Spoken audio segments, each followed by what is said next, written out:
తెలంగాణ ఏర్పాటులో బీజేపీ గొప్ప పాత్ర నిర్వహించిందన్నారు బీజేపీ ఎమ్మెల్యే ఈటెల రాజేందర్.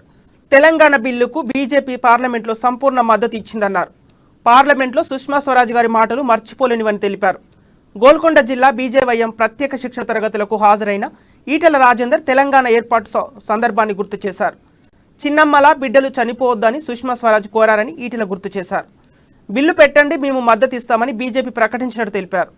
తెలంగాణ రాష్ట్రం మనందరి కొట్లాట ఫలితమని ఈటెల రాజేందర్ అన్నారు.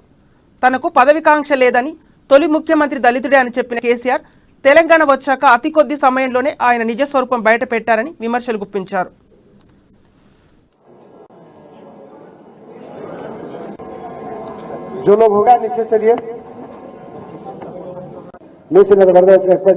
చెప్పే మాటకు చేసే పనికి పొంతలు లేని ప్రభుత్వం టీఆర్ఎస్ ప్రభుత్వం. ఇవాళ దేంతో గెలుస్తా ఉంది మీరు చూస్తా ఉన్నారు. మీరు హుజరాబాద్కి వచ్చింది, ఇక్కడ చాలా హుజరాబాద్కి ఇక్కడ చాలా మంది వచ్చింది. నాకు ఇప్పుడు అన్నం దగ్గర చెప్పారు నేను వచ్చినా అని చెప్పి ఒకటే మనం ఆలోచించాల్సింది. 8.5 సంవత్సరాల కాలంలోనే ఒక పార్టీ, ఒక రాష్ట్రాన్ని పరిపాలించిన పార్టీ, ఒక చిన్న రాష్ట్రంలో ఉన్నటువంటి పార్టీ వేల కోట్ల రూపాయలు ఎట్లా సంపాదించింది.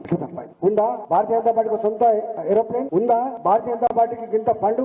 ఇవాళ 850 కోట్ల రూపాయల వైట్ మనీతో నా పార్టీ ఉందని చెప్పి ప్రకటిస్తా ఉంటాను. అటుకులు బుక్కి మంచినీళ్ళు తాగి ఉపాసం ఉండి పార్టీ నడిపిన కేసీఆర్ గారికి 8.5 సంవత్సరాల కాలంలో ఒక గాలి మోటార్ కొనుక్కునే పైసలు ఎట్లా వచ్చినాయి? ఒక హెలికాప్టర్ కొనుక్కునే పైసలు ఎట్లా వచ్చినాయి? ఒక హుజరాబాద్ నియోజకవర్గంలో నాలాంటి ఉద్యమ బిడ్డని గొంతు నొక్కాలని, ఓడగొట్టాలని, వీడు ఓడిపోతే ఇంకో 10 ఏళ్ల వరకు నాకు అడిగేవాడు లేడని చెప్పి పక్కకే ఉన్న కాంగ్రెస్ అనేక మంది యోధులను ఓడగొట్టినా వీడంతా వీళ్ళు బతకందా అని చెప్పి నా దగ్గర మీ పక్కకే